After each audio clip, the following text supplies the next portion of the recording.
Good morning, Highlands Presbyterian Church, on April 26th, 2020, and it is the second Sunday after Easter, and so today I will be reading from the 24th chapter of Luke, and this is the story of the road to Emmaus. Hear now the word of the Lord. That very day, two of them were going to a village named Emmaus, about 7 miles from Jerusalem. And they were talking with each other about all these things that had happened. While they were talking and discussing together, Jesus himself drew near and went with them, but their eyes were kept from recognizing him.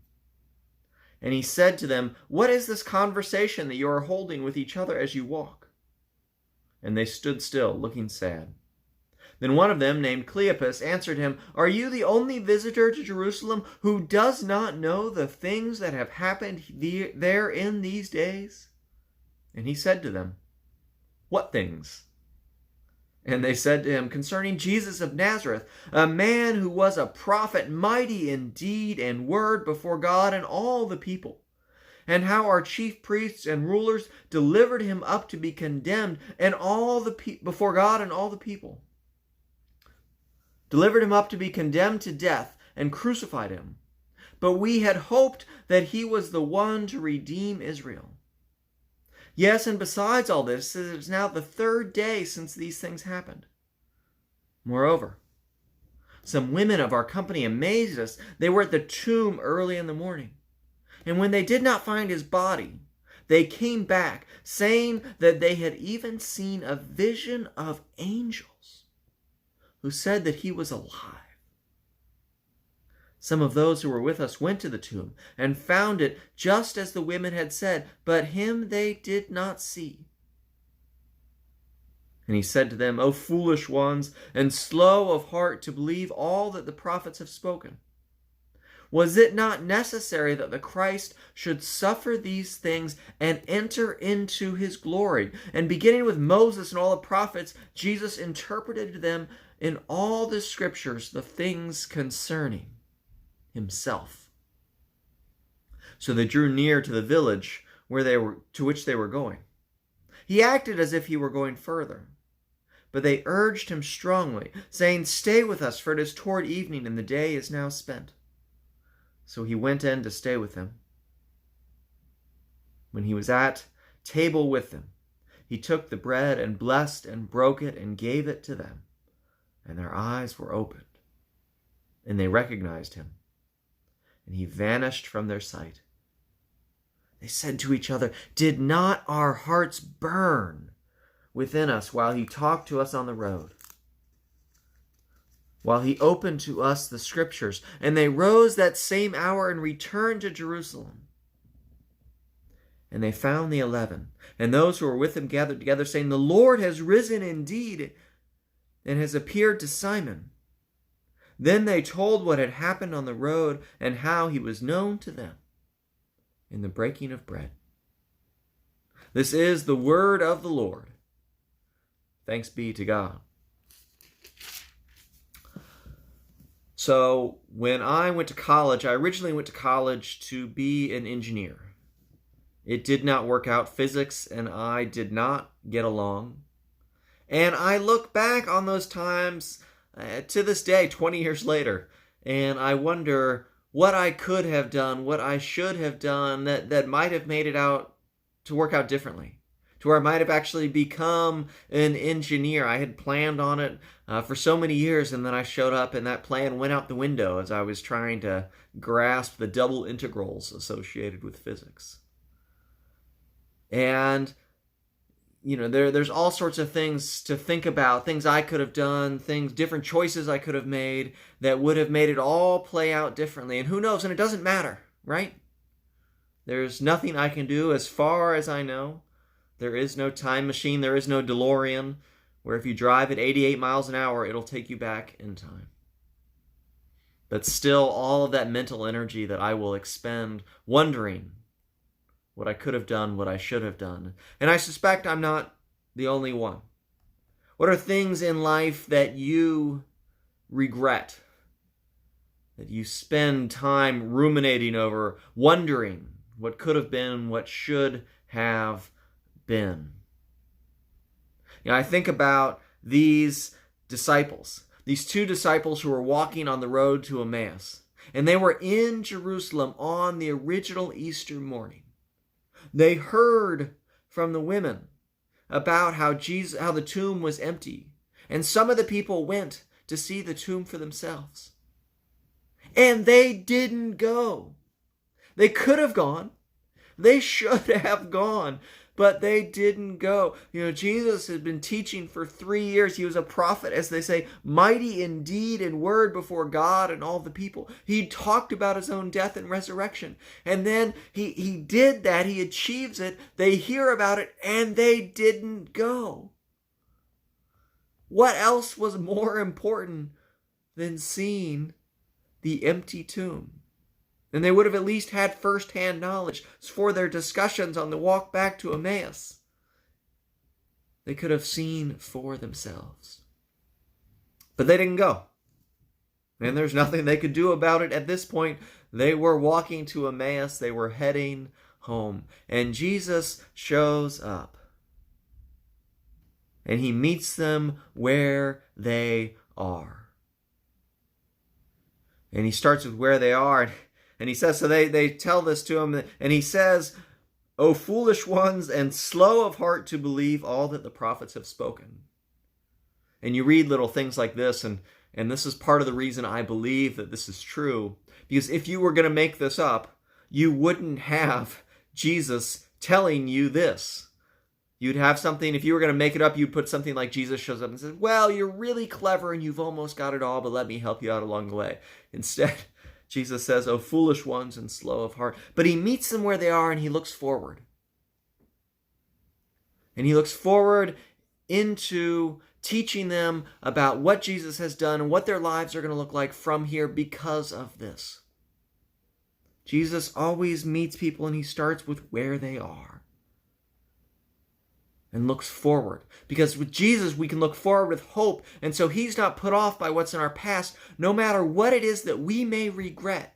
Jesus isn't put off by that. He meets us where we are. This is why it's so astounding throughout the Gospels. Jesus meets with people who are sinful and unclean and corrupt and broken and separated. And he meets them with grace and with mercy. And he looks forward to a future with hope. And friends, Jesus does the same thing for you and for me and for all of us. He meets us where we are. So whatever it is, regrets or difficult choices that you made that weigh upon you, friends, know they don't affect how Jesus comes to you. He comes to you with love and with grace, and he meets us where we are, and he looks forward. He looks forward with hope. As he builds us up, as he teaches us about ourselves and about his grace and about how these things work together and how they look forward to an eternal future, to God's kingdom. And he says he's going to prepare a place for us. He's going ahead of us. And that's where Jesus is looking. He's starting with where we are and looking ahead.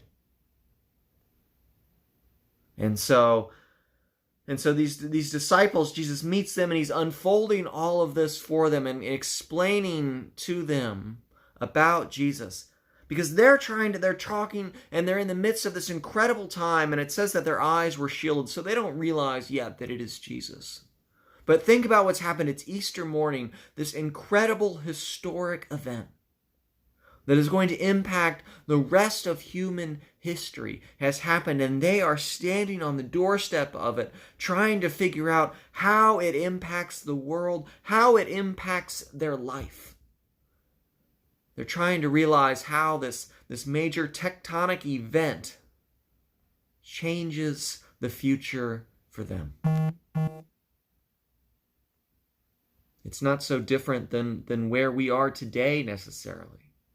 When we think about the coronavirus and how it has raced around the world and devastated countries and families and communities.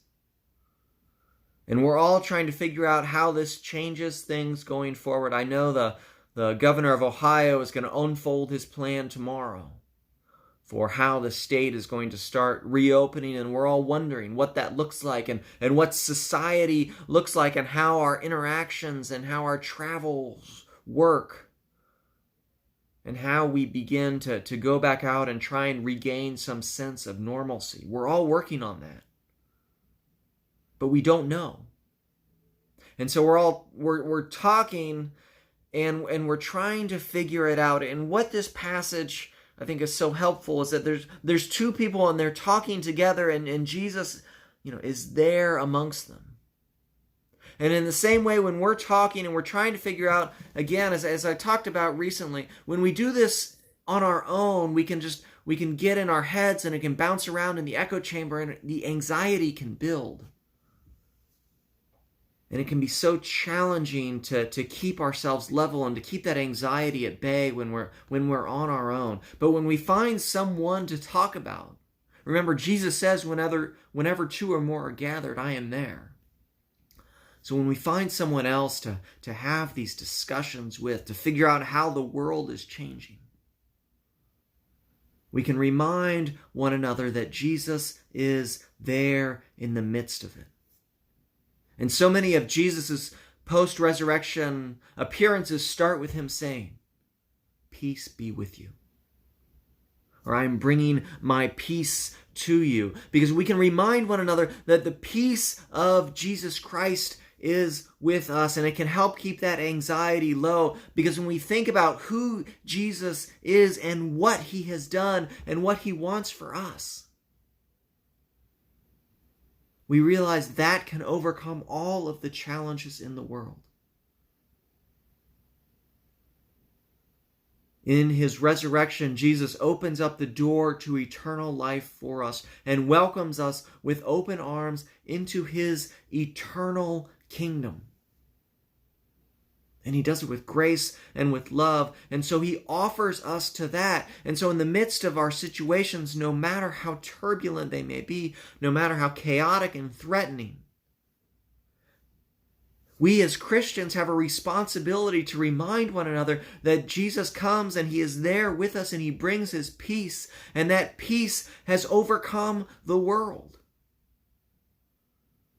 And so we can rest easy. We can breathe more deeply. We can calmly face the chaos in the world around us. This is what enables us to serve our communities and our neighbors, because we have the confidence that the peace of Christ is with us and that nothing can take that away from us, no matter how threatening it may be. And so, friends, I encourage you to continue to seek out community, whether it's in social distancing and in-person meetings or through the use of technology or phone calls, and just continue to find someone to have these big conversations with about how the world is changing. And may we remind one another that Jesus is there even when we don't realize it. The person, the thing we need more than anything else is with us. And he brings his peace. It's so ironic that these disciples are trying to figure out how the world has changed, how their lives have changed. Jesus is there and they don't realize it. The one thing they need more than anything else is with them, and they don't realize it. Well, friends, the good news of the gospel is that Jesus Christ is with you. He is with us. He is at work within us by the power of his Spirit. He is preparing a place for us. Nothing in the world can separate us from the love of God, as it says in Romans 8. And so, friends, remember that peace is with you here and now and forevermore. God is here. May the peace and the love and the mercy of God bless you and keep you throughout the coming week.